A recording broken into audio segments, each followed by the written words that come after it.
ओम नमो भगवते वासुदेवाय।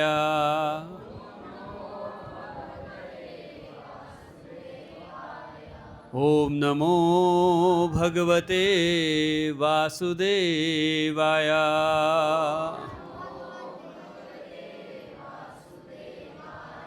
ओम नमो भगवते वासुदेवाय।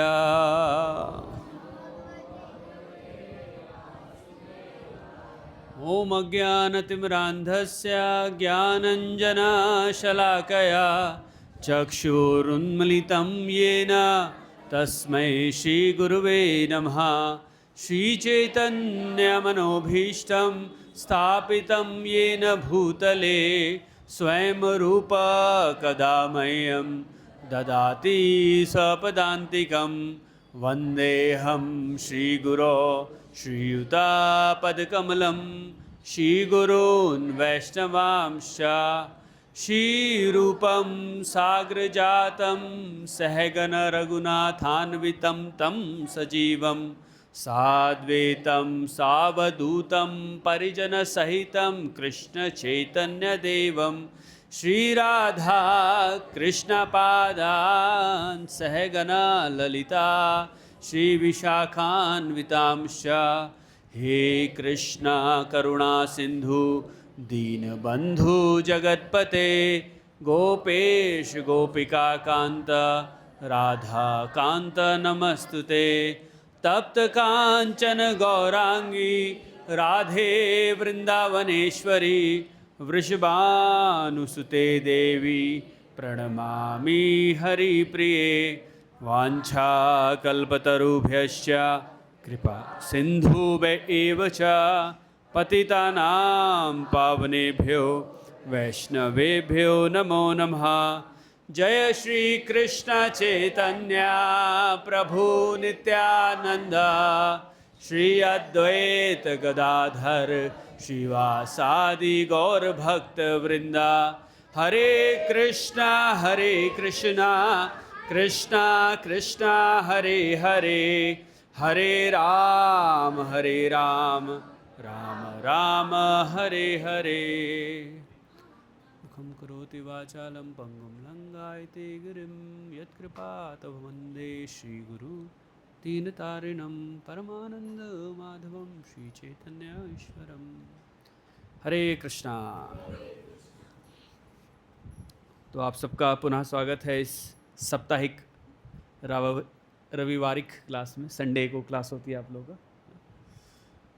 बहुत खुशी होती है यहाँ पे आकर के, इतने सारे उत्साहित भक्त मिलते हैं और बहुत अच्छे से जो वैष्णव कल्चर है हमारी परंपरा का उसको फॉलो करते हैं। तो बहुत अच्छे से यहाँ पे प्रैक्टिस होता है। इससे पता चलता है किस प्रकार से यहाँ के लीडर अपना जो खुद का वैष्णव स्टेट है कितने अच्छे से मेंटेन करते हैं। क्योंकि जब कोई खुद एक अच्छा वैष्णव होता है तभी वो आगे इस वैष्णवता को दे पाता है ना। और हम खुद ही ठीक से फॉलो नहीं कर पा रहे हैं और अपने जो हमारा वैष्णव कल्चर है उसका पालन नहीं कर रहे हैं तो हम आगे भी उसको नहीं दे पाएंगे, है ना।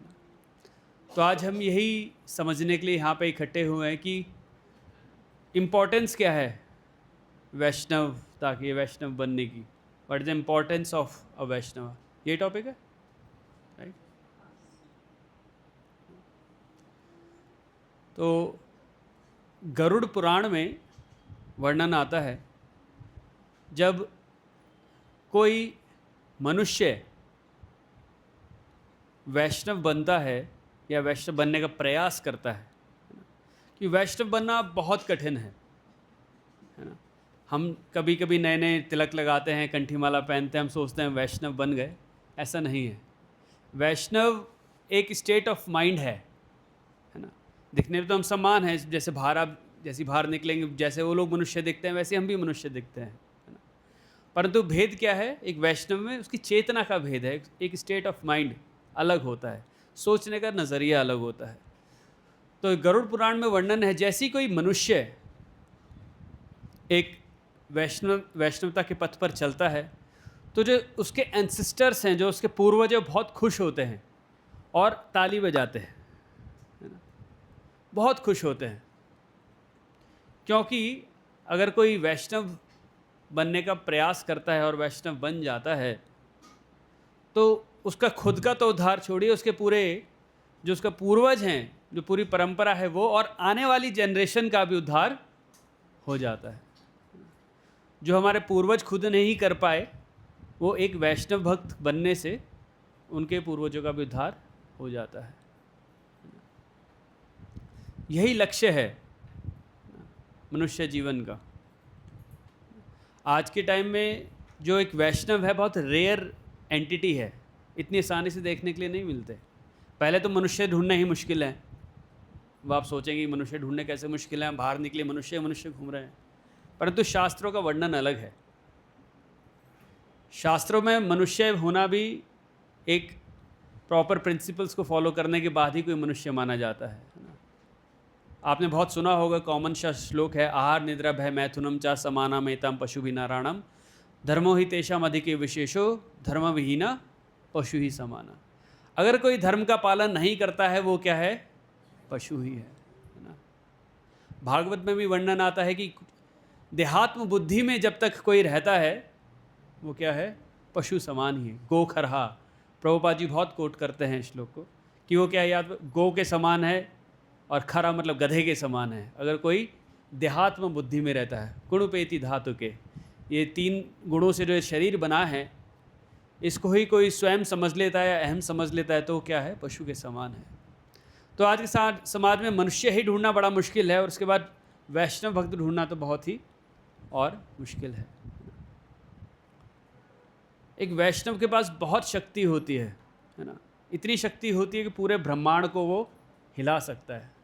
जब ध्रुव महाराज के वर्णन आता है श्रीमद् भागवतम में, जब उनकी तपस्या का वर्णन आता है, किस प्रकार से ध्रुव महाराज भगवान की खोज में जंगल में जाते हैं और निरंतर तपस्या करते हैं, और दिनों दिन उनका तपस्या का जो वेग है वो बढ़ता चला जाता है। पहले वो कुछ दिन फास्ट रखते हैं, कुछ कम खाना शुरू करते हैं, और धीरे धीरे एक ऐसी स्थिति आती है कि वो सांस लेना भी बंद कर देते हैं। तो क्या होता है उससे? पूरे संसार, पूरे ब्रह्मांड की जो श्वास है, जो सांस है, वो सब उनको आना बंद हो जाता है। स्वर्ग लोक के जो देवता गण हैं वो भी थरथर कांपने लगते हैं और जाते हैं भगवान विष्णु के पास ही, क्या हो रहा है? तो भगवान कहते हैं मेरा एक भक्त है, वो तपस्या कर रहा है। तो एक वैष्णव में प्रभुपाद जी वर्णन करते हैं कि एक वैष्णव में इतना बल है कि पूरे ब्रह्मांड को वो तार सकता है। जिस प्रकार से श्रीला प्रभुपाद जी एक 70 साल की उम्र में एक वृद्ध व्यक्ति जाकर के पूरे पृथ्वी का उन्होंने 14 बार भ्रमण किया, और कितने 108 मंदिर उन्होंने बनाए, और हजारों शिष्य उन्होंने बनाए। तो ये इम्पोर्टेंस है वैष्णव बनने की। कल हम एक दूसरे बेस में थे छतरपुर में, वहाँ चर्चा कर रहे थे कि एक्चुअली देखा जाए तो एक वैष्णव भगवान से ज़्यादा बलशाली हो जाता है। जिस प्रकार से दामोदर लीला में हम देखते हैं, जो माँ यशोदा हैं, है ना, वो कृष्ण को बांध रही हैं। कृष्ण कौन है? भगवान है, और एक भक्त के द्वारा बांधे जा रहे हैं, है ना। भगवान भी भक्त के अधीन हो जाते हैं, है ना।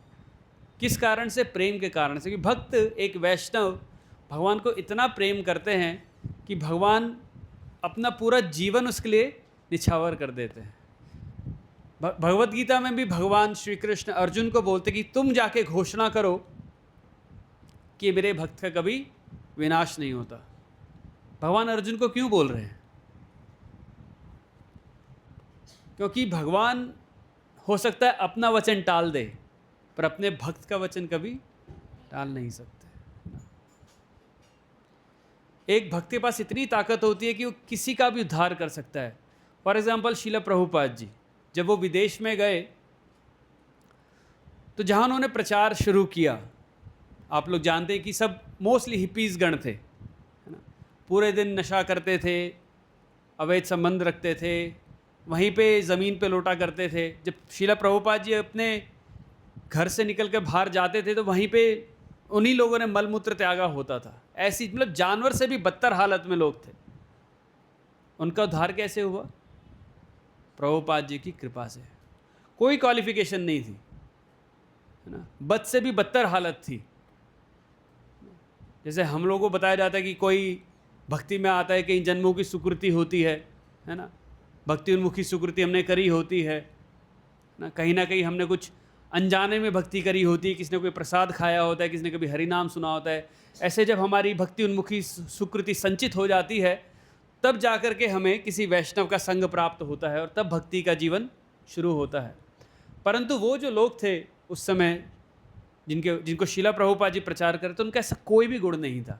अरे ऐसा कोई गुण होता तो उनका कहीं ना कहीं जन्म किसी अच्छे स्थान में हुआ होता, वहाँ नरक में नहीं जन्मे होते, है ना।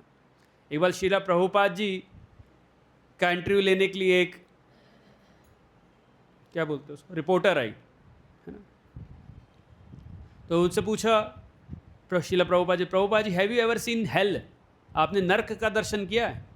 तो प्रभुपाद जी बोले दिस लंडन इज हेल, नर्क ही तो है, यहाँ पे लोग इस प्रकार के जानवर की तरह रहते हैं। तो रिपोर्टर वहीं से उसको थोड़ा उसका अहंकार को चोट पहुंची, तो उसने Prabhupada ji London is so green, तो प्रभुपाद जी ने दिस इज ग्रीन हेल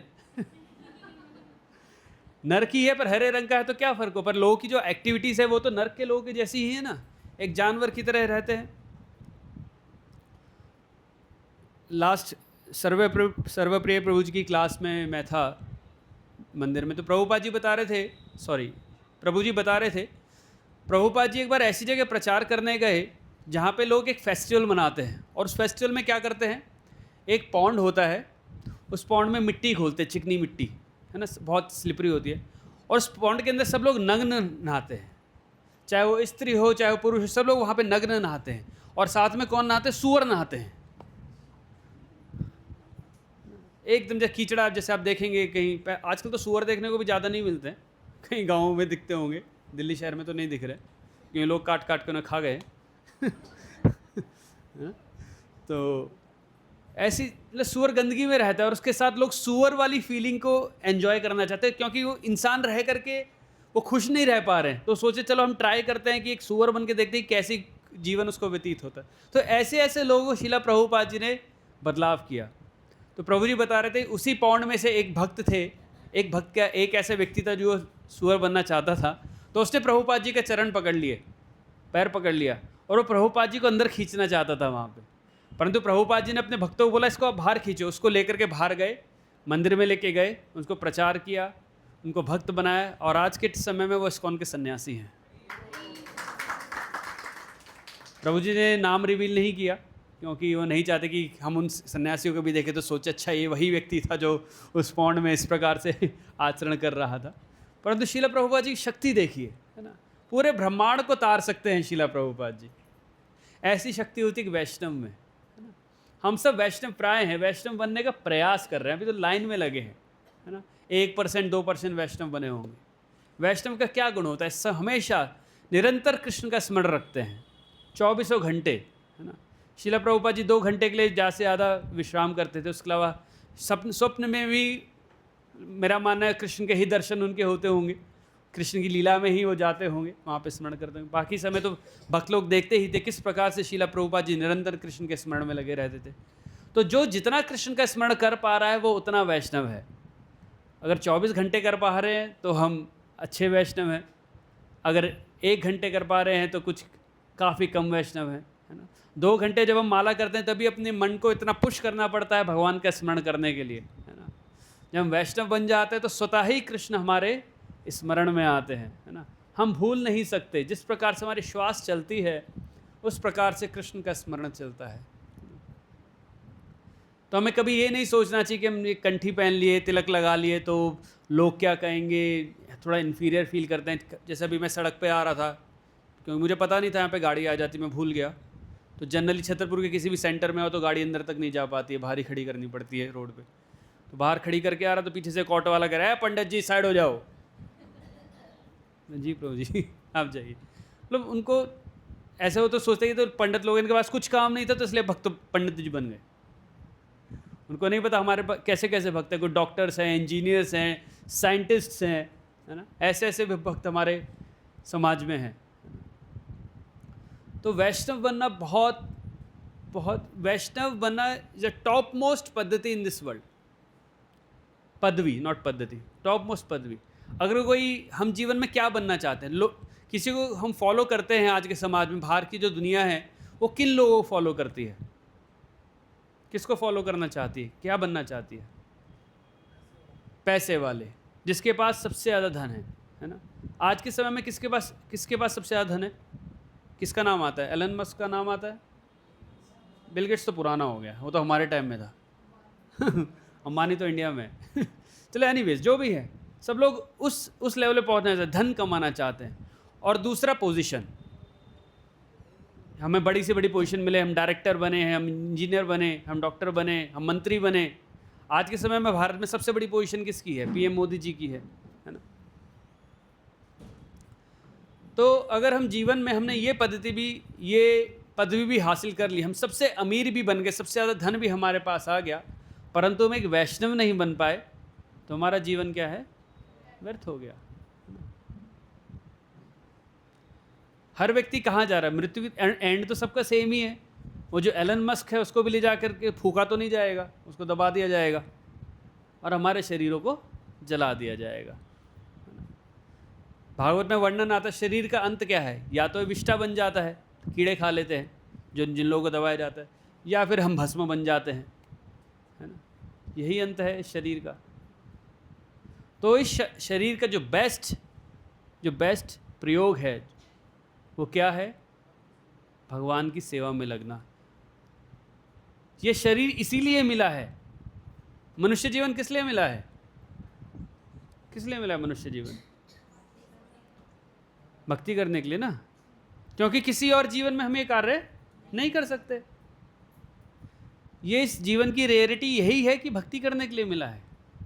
जो खाना कमाना है, नौकरी करना है, पैसे कमाने हैं, वो ज़रूरी है शरीर को चलाने के लिए, पर ये शरीर चलाना किस लिए है? इस शरीर का उपयोग क्या है? इसको भगवान की सेवा में लगाना है।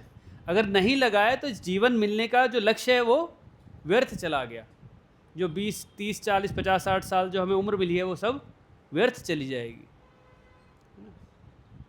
यही लक्ष्य है, इसके अलावा कोई लक्ष्य नहीं है। जो बाहर जितने लोग घूम रहे हैं, अपने संसारिक कार्य में लगे हैं, उनको प्रभुपाद जी मूर्ख बोलते थे, भले ही वो साइंटिस्ट क्यों ना हो। कितनी बड़ी उनकी बुद्धि होती है, इतना बड़ा वो इन्वेंशन करते हैं, कोई रॉकेट बना रहा है, एरोप्लेन बना रहा है, दवाई जो भी कर रहे हैं, परंतु साथ में अगर वो भक्ति के कार्यों में नहीं लग रहे हैं तो उनका जीवन किसी काम का नहीं है। तो ये कृपा है श्रील प्रभुपाद जी की, उन्होंने प्रचार किया।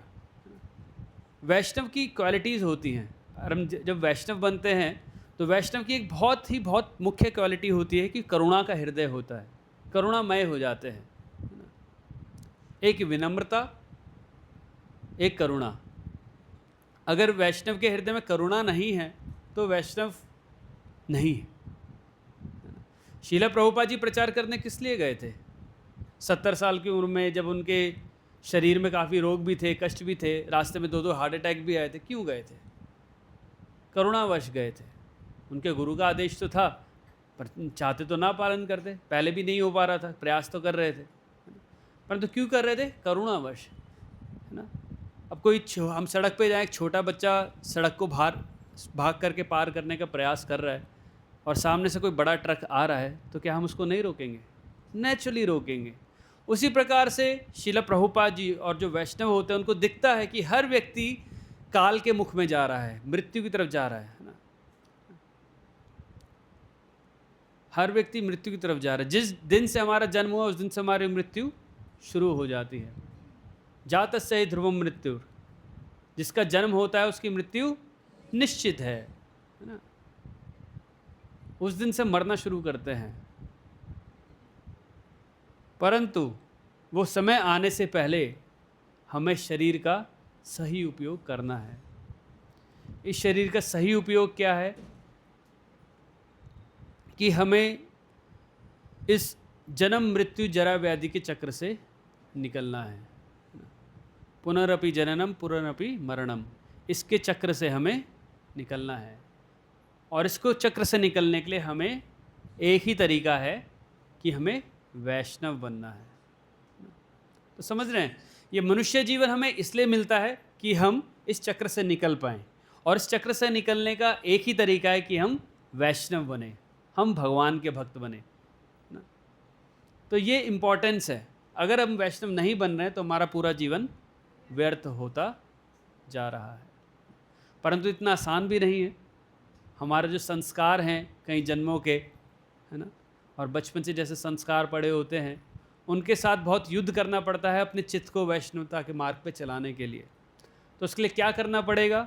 हमें कॉन्टिन्यूस उन लोगों का संग करना पड़ेगा जो कॉन्टिन्यूस भगवान के संग में है ना, जो हमारे सीनियर डिवोटीज़ हैं, जो हमारे सीनियर वैष्णव हैं, उनका संग हमें करना पड़ेगा।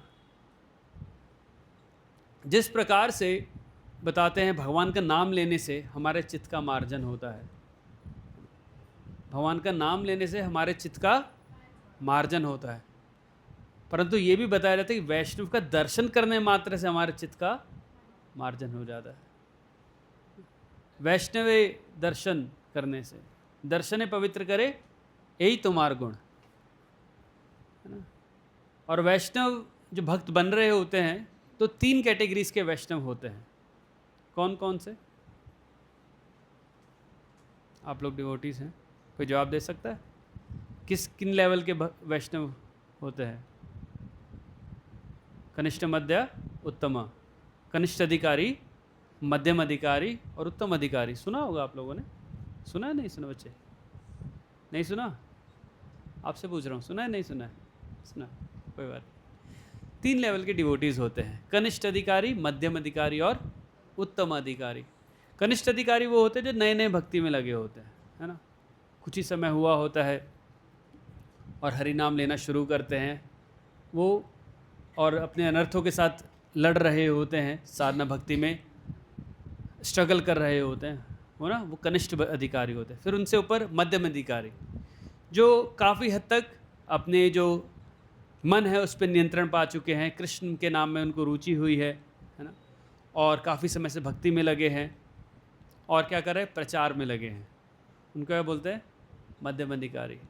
और उत्तम अधिकारी शुद्ध भक्त होते हैं, जिस प्रकार से शिला प्रभुपाद जी, शिला गुरुदेव, है ना, वो उत्तम अधिकारी होते हैं।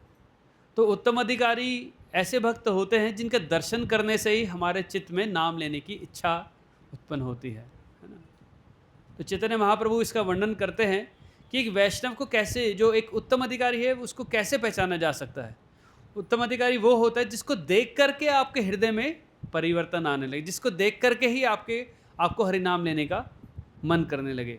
तो ऐसे शिला प्रभुपाद जी थे। शिला प्रभुपाद के कई सारे डिसाइपल्स ऐसे हैं जिन्होंने ऐसा बताया है कि प्रभुपाद जी को दर्शन करते ही उनके हृदय में शुद्धता आई, उनके हृदय में परिवर्तन आया, तो वो उत्तम अधिकारी होते हैं।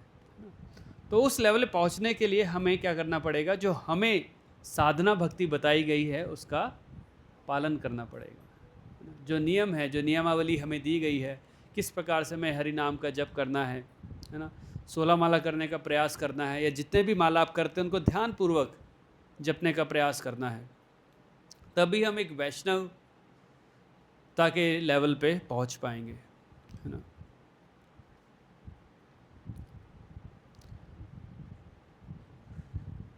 किसी का कोई प्रश्न? सब समझ में आ गए? सब वैष्णव भक्त बन गए? माता जी,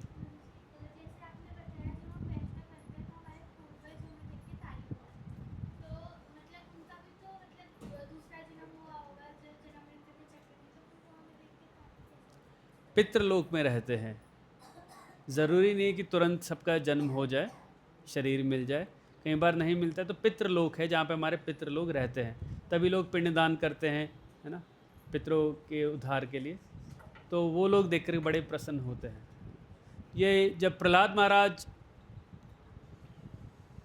नहीं, जब ध्रुव महाराज को लेने के लिए जब वैकुंठ से यान आता है ना, तो ध्रुव महाराज बोलते हैं कि मेरी माता को भी लेके जाइए। तो जो विष्णुदूत होते हैं वो दिखाते कि आगे जो यान जा रहा है उसमें पहले ही उनकी माता बैठी हुई है। तो वहाँ पे श्रील प्रभुपाद जी वर्णन करते हैं कि जो कोई भक्त बनता है उसकी 12 पीढ़ियाँ, प्रभुपाद जी कहते 12 पीढ़ियाँ की उसकी 100 पीढ़ियाँ तर जाती हैं। जो लक्ष्य हमारे जीवन का है कि हम इस जन्म मृत्यु जरा व्याधि के चक्र से निकलें, ये जो शरीर हमें दिया गया है इसका प्रयोग करके निकलें तो वो सब तुरंत ही हो जाता है किसी हमारी लीनिएज में किसी के वैष्णव बनने से। तो बहुत प्रसन्न होते हैं हमारे पितृगण। और जब कोई वैष्णव बनता है, भगवान की शरण लेता है, तो उसके सारे ऋण पूरे हो जाते हैं, है ना। हमारे ऊपर बहुत ऋण हैं, पितृ ऋण हैं, भूमि ऋण है ना, देवी देवताओं के ऋण हैं, सूर्य के ऋण हैं। हमारी हर इंद्रिय के एक देवता होते हैं, हमारे आइस के एक पर्टिकुलर देवता होते हैं, हमारे ईयर्स के पर्टिकुलर देवता होते हैं, हम सब हमारा ऋण है उनके प्रति। परंतु जैसे ही हम वैष्णव भक्त बनते हैं, भगवान की शरण लेते हैं, तो हमारे सारे ऋण चूक जाते हैं ना। जिस प्रकार से एक वृक्ष की रूट में पानी डालने से उसके सारे पूरे वृक्ष को एनर्जी मिलती है, पानी मिलता है, आहार मिलता है, उसी प्रकार से जब हम भगवान की सेवा में लगते हैं तो हमारे जितने भी ऋण हैं, जितने भी हमारी आवश्यकता, सब कुछ पूरी होने लग जाती है। जिस प्रकार से पेट में भोजन डालते हैं, भोजन कहाँ डालते हैं? पेट में डालते हैं, पर एनर्जी किसको मिलती है? पूरे शरीर को मिलती है। उसी प्रकार से जब हम भगवान की शरण लेते हैं, वैष्णव बनते हैं, तो सारे जितने भी हमारे ऋण हैं वो सब चुकता हो जाते हैं, वो सब पेड़ हो जाते हैं। तो ये वैष्णव बनने का इम्पोर्टेंस है। और आपने वैष्णव बन गए तो आपको जीवन में कुछ करने का ज़रूरत नहीं है, बस अपना जीवन आपका चलता रहे, अपना जो आपको फूड एंड शेल्टर है वो बना रहे, और आप वैष्णव भक्त बने रहें, आपका जीवन सफल हो गया।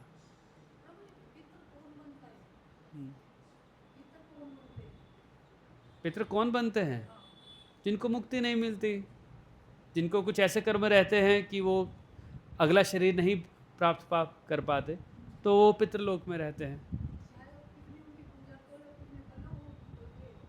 हाँ जी, माइक पे बोले थोड़ा। खुश नहीं होते? तो वैष्णव आप बन गए, वो खुश हो रहे हैं, आप चिंता मत कीजिए। आप नाम जाप करते हैं, हरे कृष्ण महामंत्र जपते हैं, वो बहुत प्रसन्न हो रहे हैं, वो ताली बजा बजा के खुश हो रहे हैं कि आप वैष्णव बन गए हैं। बोलिए हरे कृष्णा। तो इस प्रकार से जब हम वैष्णव बनते हैं, वो सब खुश हो जाते हैं। अब हम वो बताने थोड़ी आएंगे, और टेलीग्राम तो आएगा नहीं कि हम खुश हो रहे हैं, है ना। शास्त्रों में लिखा है तो हमें उसको एक्सेप्ट करना है, और दिल से हमें वैष्णव बनना है। वैष्णव बनने का दिखावा नहीं करना है, हृदय से वैष्णव बनना है। हृदय से वैष्णव बनने का अर्थ है कि भगवान को हमें पूर्णतः स्वीकार करना है कि वही हमारे शेल्टर हैं, उनके नामों का जप करना है और उनकी कही हुई बात को मानना है। जैसे हमने बताया कि धर्म के बिना हम पशु भी समान है, पर धर्म क्या है? धर्मम तो साक्षात भगवत प्रणीतम, जो भगवान ने कहा है वो धर्म है। और भगवान की वाणी कहाँ पे है? शास्त्रों में है। और शास्त्रों की वाणी को ही जो और भक्त हमें बताते हैं, जो गुरुजन बताते हैं, गुरु की बात को मानना, उसका पालन करना, और शास्त्रों की बात को मानने से ही हम लोग वैष्णव बनते हैं। इसमें हमें कोई संकोच नहीं करना चाहिए। लोग बाहर गलत काम करते हैं और बड़े चौड़े से करते हैं, सिगरेट पीते हैं, शराब पीते हैं, सड़कों पे घूमते हैं उस प्रकार से, परंतु हम लोग बाहर कई बार शर्म कर जाते हैं तिलक लगा के निकलने में, है ना। तो हमें शर्म नहीं करना है, कोई इन्फीरियरिटी कॉम्प्लेक्स नहीं होना चाहिए कि हम कुछ कम हैं। हम सबसे बड़ा काम कर रहे हैं, सबसे बड़ा वैष्णव बनना सबसे बड़ा काम है मनुष्य जीवन का, है ना।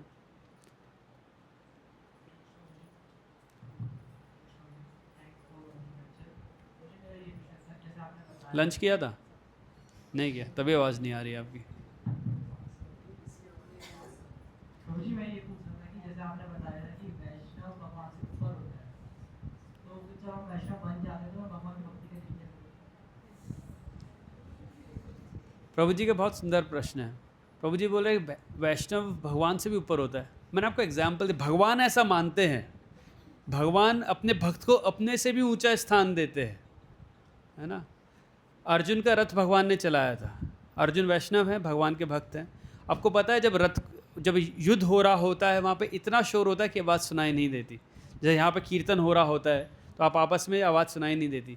तो अर्जुन भगवान को कैसे कहते थे? राइट जाना है, लेफ्ट जाना है, कैसे बोलते थे? पता है? नहीं पता है? अर्जुन भगवान के कंधे पे लात मारते थे। राइट जाना हो तो राइट शोल्डर पे लात पड़ती थी भगवान को, लेफ्ट जाना हो तो लेफ्ट शोल्डर पे लात पड़ती थी। तो भगवान कितनी मीनियल सर्विस करने के लिए तैयार है अपने भक्तों के लिए, है ना। तो एक बार जब चैतन्य महाप्रभु साउथ इंडिया में यात्रा कर रहे थे, दक्षिण भारत में, तो उन्होंने एक भक्त को देखा जो भगवत गीता पढ़ पढ़ के रो रहा था। परंतु पढ़ नहीं रहा था, वो बस देख के रो रहा था। वो अनपढ़ था, पढ़ भी नहीं सकता था। तो चैतन्य महाप्रभु ने देखा, बोला आप तो पढ़ नहीं सकते हो, क्योंकि और जो लोग थे उसको देख करके मजाक उड़ाया करते थे कि इसको पढ़ना तो आता नहीं और भगवत गीता लेकर के बैठ के रोता रहता है ना। तो चैतन्य महाप्रभु ने पूछा उनसे कि आप क्यों रो रहे हो। तो बोले कि मुझे पढ़ना तो नहीं आता, परंतु जब मैं ये चित्र देखता हूँ कि किस प्रकार भगवान अपने भक्तों की सेवा के लिए छोटी सी छोटी जो पोजीशन है उसको भी लेने के लिए तैयार हो जाते, किस प्रकार से वो अर्जुन का रथ चला रहे हैं और किस प्रकार से अर्जुन उनको राइट और लेफ्ट जाने के लिए उनके कंधे पे अपने अपने चरणों से प्रहार करते होंगे या उनको ऐसे टच करते होंगे ना, टैप करते होंगे, और किस प्रकार जब घोड़ों को थक जाने पर कृष्ण वहाँ पे उनको चारा खिलाते होंगे। किसके लिए, किसकी सेवा के लिए? अपने भक्तों की सेवा के लिए। तो कौन बड़ा हुआ, भक्त या भगवान? पर हमें ऐसा नहीं समझना चाहिए कि भक्त बन रहे तो हमें भगवान से बड़ा हो जाना है। ये भगवान का भाव है। हमारा भाव तो हमेशा दास का होना चाहिए कि हम भगवान के दास हैं, है ना। ये कंपटीशन है भगवान और भक्तों के बीच में कि भक्त भगवान की सेवा करना चाहते हैं और भगवान भक्त की सेवा करना चाहते हैं। ये ट्रांसेंडेंटल कंपटीशन है ना। तो इस प्रकार से हमें इस बात को समझना चाहिए। और कोई प्रश्न आपके भक्ति से रिलेटेड? माइक दे दीजिए।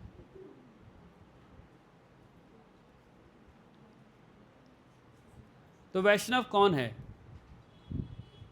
आप तो प्रश्न पूछ नहीं रहे, मैं ही पूछ लेता हूँ। वैष्णव कौन होता है बताइए?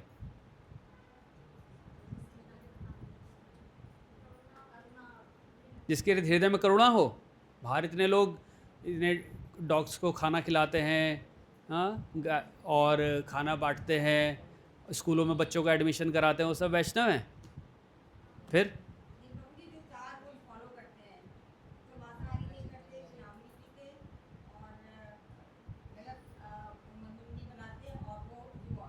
जुआ नहीं खेलते, वो क्या है? वो मनुष्य हैं। ये क्वालिफिकेशन किस लिए है? मनुष्य बनने के लिए। जब हम इन 4 नियम का पालन करते हैं तो हम क्या बनते हैं? वैष्णव बनते हैं, मनुष्य बनते हैं? मनुष्य बनते हैं। और मनुष्य ही वैष्णव बन सकता है। जैसे हमने शुरुआत में बताया, आज के समय में मनुष्य को ही ढूंढ पाना बड़ा मुश्किल है, क्योंकि ये कोई ना कोई नियम लोग तोड़ रहे होते हैं। मोस्टली लोग आज के चक्कर में, कोई सिगरेट पी रहा है, कोई शराब पी रहा है, कोई नशा पान कर रहा है, चाहे वो स्त्री हो चाहे पुरुष हो, है ना। तो मनुष्य ढूंढना मुश्किल है।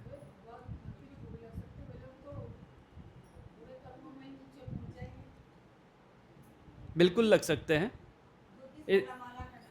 इस्कॉन शुरू कैसे हुआ? ऐसे लोगों के साथ ही तो शुरू हुआ। प्रभुपाद जी ने किनको बदला?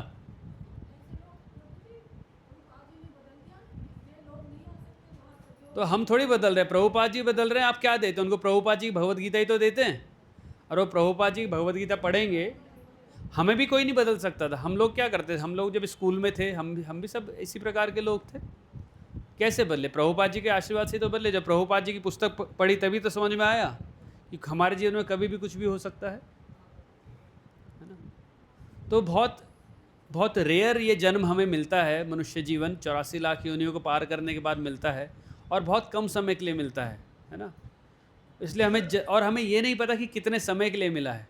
लास्ट टाइम भी शायद मैंने चर्चा की होगी कि ये जो कृष्णा, हमारे जीवन में बहुत सारी एक्टिविटीज़ होती हैं।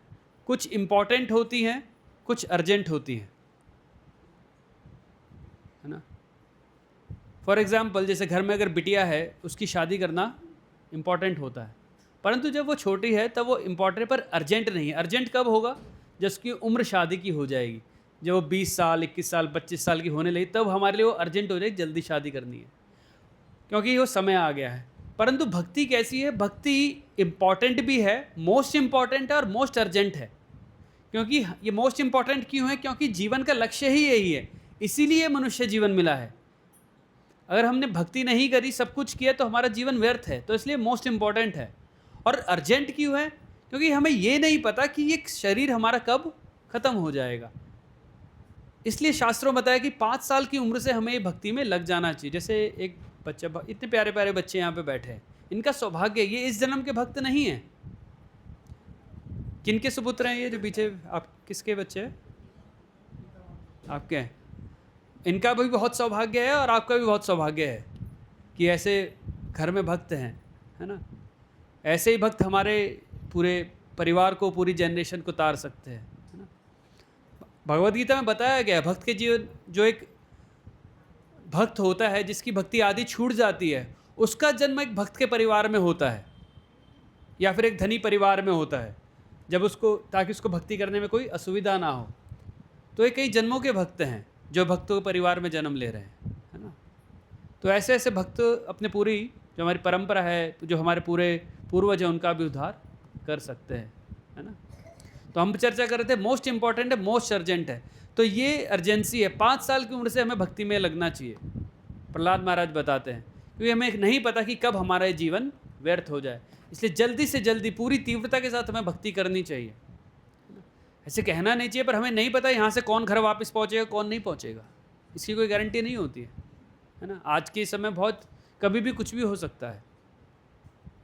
1 महीने पहले हम किसी व्यक्ति से मिले थे, परसों ही उनसे दोबारा मिलने के लिए फ़ोन किया, उनकी पत्नी ने फ़ोन उठाया, बोला वो तो चल बसे, अटैक आया, गए। सेकंड लगता है, सेकंड। ये स्वप्न है जिसमें हम बैठे हैं, ये रियलिटी नहीं है, स्वप्न है। प्रभुपाद जी बताते हैं डे ड्रीम और नाइट ड्रीम। हम सब सपने देखते हैं, आप सब सपने देखते हैं।